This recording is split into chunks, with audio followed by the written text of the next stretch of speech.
Eh bien bonjour à tous et à toutes et bienvenue dans cette nouvelle vidéo TMJ aux commandes. Aujourd'hui dans cet épisode hors série de On s'en lave les mains, on va parler des nouveautés qui ont été annoncées par Apple hier lors de leur keynote. Allez c'est parti, balance le générique. Take a drive.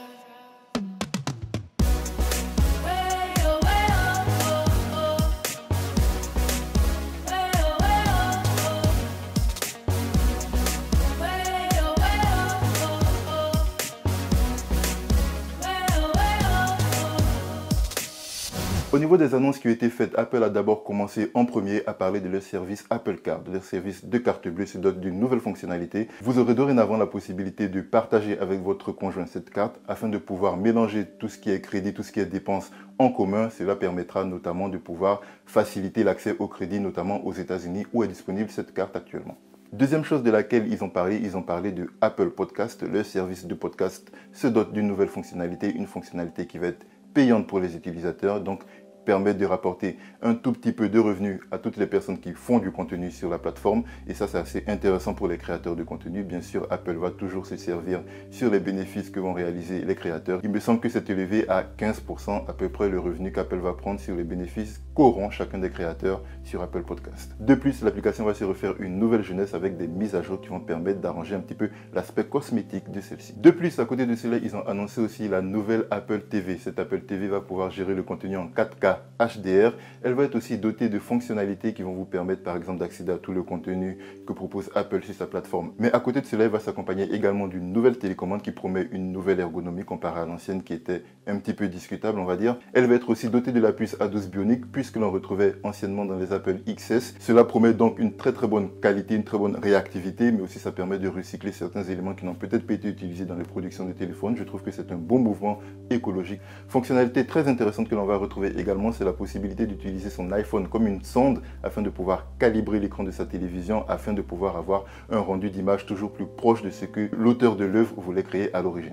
Niveau des prix, ça démarre à 199 € pour la version 32 Go, 219 € pour la version 64 Go. Ils ont aussi mis l'accent sur les nouvelles fonctions que l'on va retrouver au sein de l'application localisée qui vont vous permettre d'avoir un maillage plus important parce que la fonctionnalité est rendue accessible à plus de dispositifs. Ça permettra à l'ensemble des utilisateurs de retrouver leurs appareils un peu plus facilement que d'habitude.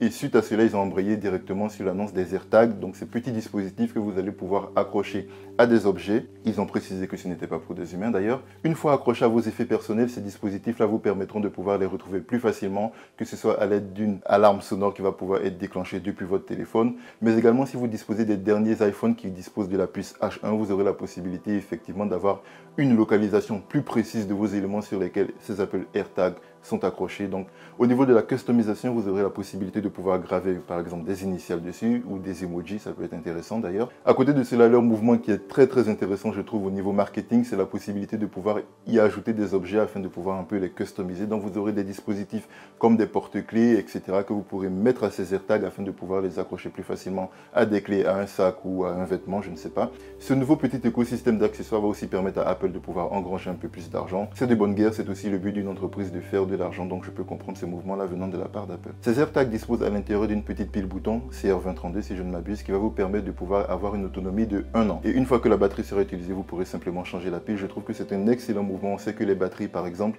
au bout d'une certaine durée vont perdre en capacité, alors qu'une pile, je pense quand même que ça reste un mouvement qui, écologiquement parlant et économiquement parlant, est plutôt intéressant. Au niveau des prix, on se retrouve à 35 € l'unité et sinon le pack de 4 qui est disponible à 119 €. À côté de ça, ils ont parlé aussi de l'iPhone 12. Pas grand chose, on garde le même iPhone, on rajoute simplement une couleur de plus, la couleur violette qui va s'ajouter donc à tout le line-up de couleurs qui est déjà disponible dès maintenant sur le store de la marque. Pour rappel des prix, on est sur du iPhone 12 mini à partir de 809 € et de l'iPhone 12 à partir, lui, de 909 €. Ensuite, à côté de cela, ils ont annoncé aussi les nouveaux iMac, les iMac 24 pouces, dont le design rappelle, lorsqu'on les voit de profil, un peu les Surface Studio. Ces ordinateurs disposent d'un écran de 24 pouces en 4,5K Retina. Ils disposent également de la nouvelle puce Apple M1 qui promet des performances très intéressantes, jusqu'à 16 Go de RAM. On va se retrouver aussi avec une webcam qui a été amélioré qui propose maintenant de la 1080p. C'est un peu dommage de ne pas avoir le Touch ID, d'autant plus qu'on va le retrouver dans toute la gamme des iPhones et des iPads d'ailleurs. Pour accompagner également la mise à jour de la caméra, il y a un nouveau dispositif sonore qui va vous permettre de pouvoir avoir une meilleure retranscription des sons que vous allez écouter sur les 6 haut-parleurs de la machine. Mais également, vous avez la possibilité d'avoir des micros de qualité studio, comme ils s'appellent, soi-disant pour vous permettre de pouvoir enregistrer des musiques et les utiliser même pour faire vos créations musicales. Ça reste à prouver quand même. Ils viennent avec un ensemble d'accessoires, donc un clavier et une souris qui va reprendre l'erreur de design, je trouve, d'avoir la recharge en dessous, ce qui fait que lorsque l'on a la recharge, on ne peut pas l'utiliser. Mais le clavier, lui, de son côté, dispose d'un petit bouton qui va vous permettre de pouvoir vous loguer directement avec votre empreinte digitale. Je trouve que c'est un mouvement aussi pareil qui est très intéressant. Ça permet, lorsque l'appareil est partagé, par exemple, avec plusieurs membres de la famille, d'avoir une session pour chacun. Et il suffit seulement du doigt pour pouvoir se loguer directement sur sa session et retrouver ses documents. L'ordinateur est également disponible en 8 couleurs. Je trouve que c'est vraiment intéressant. Ça permet d'avoir une certaine diversité, d'avoir des choses un peu plus colorées sur le bureau. Ça rend pas plus mal, je trouve.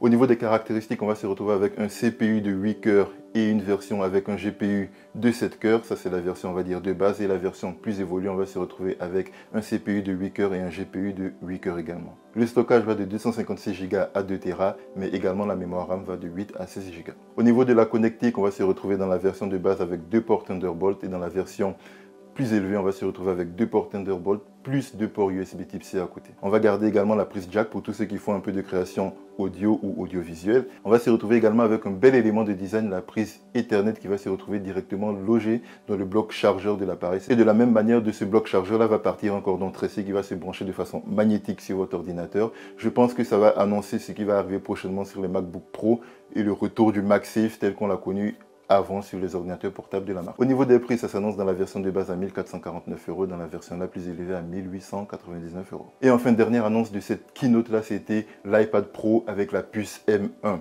Il s'agit exactement du même iPad Pro que les années précédentes, mais seulement qui a été upgradé avec la puce M1. Puce M1 dont on n'arrête pas de faire l'éloge au niveau des capacités, tant elle est capable d'avoir un bon rendement énergétique, c'est-à-dire que vous avez un bon rapport puissance-consommation.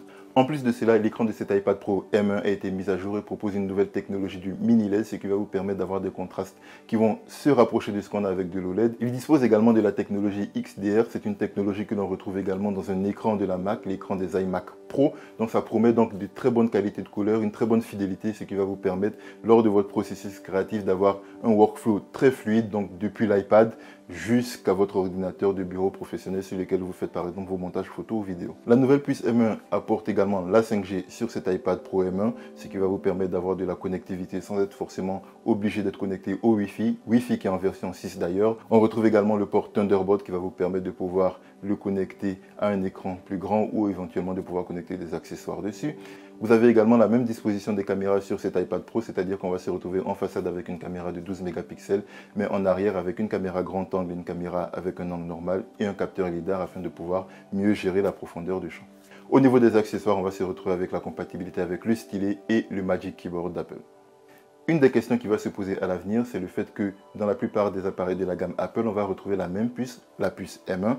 Il va être intéressant de savoir s'il y a vraiment une différence entre la puce M1 que l'on va retrouver par exemple dans l'iPad Pro et la puce M1 que l'on va retrouver dans l'iMac 24. Est-ce que ça veut donc dire qu'on va disposer de la même puissance dans les deux appareils? Est-ce qu'il y a des éléments différenciants qui permettent de savoir pourquoi est-ce que je vais plus investir dans un appareil ou dans un autre? Je pense que c'est une question que les utilisateurs vont être amenés à se poser dans l'avenir. Pour ma part, je trouve que c'est très intéressant que la puce M1 puisse s'étendre dans toute la gamme d'Apple, mais en même temps, je reste un peu dubitatif et étonné de ne pas avoir la possibilité sur mon iPad Pro de pouvoir faire tourner les applications que je fais tourner par exemple sur mon iMac ou mon MacBook. C'est une fonctionnalité que j'aimerais voir à l'avenir afin d'avoir vraiment le même workflow depuis sa tablette jusqu'à son ordinateur sans avoir besoin de jongler avec différents logiciels. Et dernier élément duquel ils ont parlé, mais dont je n'ai pas beaucoup parlé moi dans cette vidéo, c'est l'aspect écologique. Ils n'ont pas hésité pour chacune des annonces d'énoncer un petit peu les matériaux recyclables ou recyclés qu'ils ont utilisés pour la fabrication de leur matériel. Je trouve que c'est un mouvement très intéressant au niveau de la planète et ça permet aussi de rendre les consommateurs un peu plus actifs dans leurs décisions d'achat. La vidéo est terminée de mon côté. Si elle vous a plu, n'hésitez pas à mettre un pouce en l'air pour me le signifier. Sinon, mettez un pouce en bas et dites-moi pourquoi afin que je puisse m'améliorer dans les prochaines vidéos. N'hésitez pas à aller dans la section commentaires dans laquelle on peut discuter. Vous pourrez me donner vos avis. Je pourrai discuter avec vous et vous donner le mien. Les nouvelles, je vous les ai données. À vous de vous faire votre propre idée. Moi, je m'en lave les mains.